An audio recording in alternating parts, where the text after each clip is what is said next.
सोलापुरात माढा तालुक्यातील वाकाव गावाला पुराचा वेढा पडलाय। वाकाव गावातल्या कोकाटे वस्तीत 40 जण एका घरावर अडकलेत।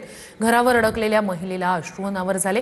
सीना नदीच्या काठावर हे वाकाव गाव आहे। अडकलेल्या नागरिकांकडून प्रशासनाकडे मदतीची याचना केली जाते।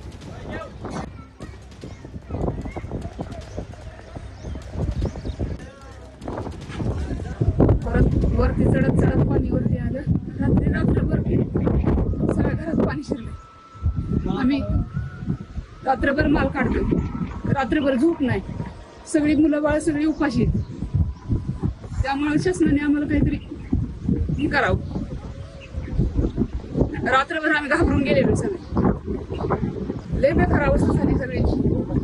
छोटी छोटी बाळं पण आहेत। आम्हाला पाणी तर कमी करावं, नाहीतर शासनाने काहीतरी मदत पाठवावी।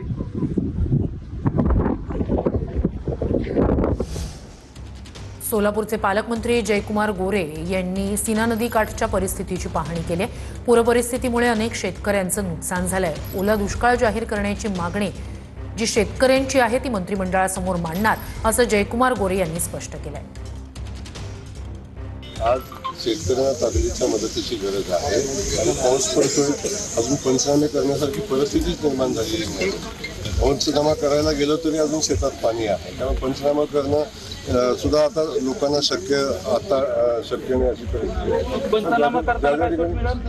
पंचनामा तर सुटवेल, आता तर सरसकट पंचनाम्याचीच परिस्थिती आता जी आहे। सरसकट पंचनामे करून लोकांना तातडीची मदत कशी देता येईल या संदर्भात आपण उद्या त्याच्यावर चर्चा करू।